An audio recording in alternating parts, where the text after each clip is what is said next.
সনাতন ধর্মাবলম্বীদের সবচেয়ে বড় উৎসব দুর্গাপূজা পালিত হচ্ছে। তো এই জন্য আমাদের র্যাব ৯ এর পক্ষ থেকে সিলেট যে এরিয়া আছে সেই এরিয়াতে আমাদের সর্বোচ্চ নিরাপত্তার ব্যবস্থা আমরা নিশ্চিত করার চেষ্টা চালাচ্ছি। এরই ধারাবাহিকতায় আমাদের নিয়মিত টহলের পাশাপাশি আমাদের সাদা পোশাকের ফোর্সও ডিপ্লয়মেন্টে আছে এবং প্রশাসনের পক্ষ থেকে সকল ধরনের নিরাপত্তা নিশ্চিতের ক্ষেত্রে যে কোনো ধরনের সহযোগিতা করার ব্যাপারে আমরা সেনাবাহিনী, বিজিবি, র্যাব, পুলিশ সবাই একসাথে ঐক্যমত আছি। সো আমি আশা করবো আপনাদের মাধ্যমে যে আমরা তো আমাদের সর্বোচ্চ দেওয়ার চেষ্টা করছি, এর পাশাপাশি সিলেটবাসীর কাছে আমার অনুরোধ থাকবে যে এই সনাতন ধর্মাবলম্বীদের যে উৎসবটা হচ্ছে সেই উৎসবে তাদের সর্বোচ্চ দিয়েও আমাদেরকে সহযোগিতা করার জন্য। আসলে আমাদের সবারই সহযোগিতায় এই উৎসবটা সুন্দরভাবে শেষ হোক, সেটাই আমরা কাম্য করছি। কোনো ঝুঁকি আছে কিনা? এখন পর্যন্ত আমরা সিলেট এরিয়ার ক্ষেত্রে কোনো ধরনের ঝুঁকি বা কোনো নাশকতার কোনো খবর পাইনি। তারপর আমাদের চেষ্টা অব্যাহত আছে। এ ধরনের কোনো উদ্ভূত পরিস্থিতি যদি তৈরি হয়, আশা করি হবে না ইনশাআল্লাহ, বাট যদি উদ্ভূত পরিস্থিতি তৈরি হয় সেক্ষেত্রে সেটা মোকাবিলার জন্য আমরা কিন্তু মণ্ডপ, বাট কিছু মণ্ডপ আছে যেগুলো হচ্ছে এই জাস্ট উৎসবের জন্যই তৈরি হওয়া।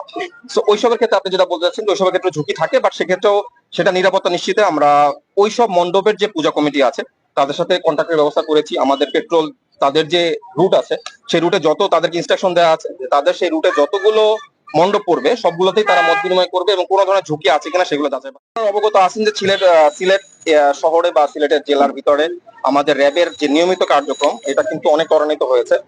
5ই আগস্টের পরে কিছুদিন যাবত আমাদের কিছু কার্যক্রম সর্বতভাবে স্থিমিত ছিল। এরপরে আমরা আবার যথাযথ আমাদের সেই পূর্ণ উদ্যমে আমাদের কাজ শুরু করেছি এবং যথেষ্ট সাফল্য আমরা পেয়েছি। আপনারা নিউজে আসছে, মিডিয়াতে আসছে, আপনারা সবাই জানেন।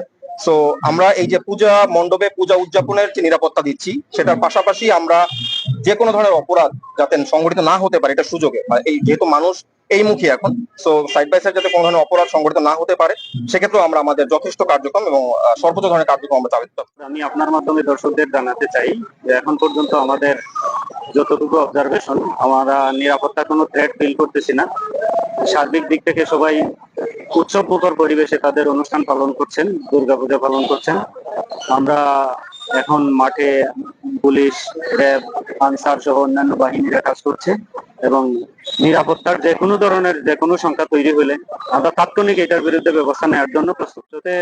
491 জন অফিসার এবং ফোর্স মোতায়েন করা হয়েছে দুর্গাপূজার নিরাপত্তার পরিকল্পনায়। পুলিশের পাশাপাশি স্ট্রাইকিং ফোর্স এর মধ্যেই স্ট্রাইকিং এবং মোবাইল পার্টি গুলো অন্তর্ভুক্ত আছে।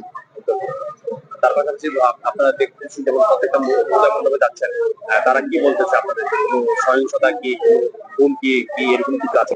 হ্যাঁ, এখন পর্যন্ত তারা এরকম কোনো কিছু ফিল করতেছেন না। তারপরেও আমরা ওনাদের সাথে যোগাযোগ অব্যাহত রাখবো এবং অব্যাহত রাখছি, যাতে কোনো ধরনের কোনো সংখ্যা তৈরি হলে যেন তাৎক্ষণিক আমরা জানতে পারি এবং জেনে এই বিষয়ে যেন অগ্রিম ব্যবস্থা আমরা নিই। আপনারা নির্বিঘ্নে আপনাদের ধর্মীয় আচার অনুষ্ঠান পালন করার জন্য বের হয়ে আসুন। আমরা আপনাদের নিরাপত্তার জন্য সর্বদা জাগ্রত আছি।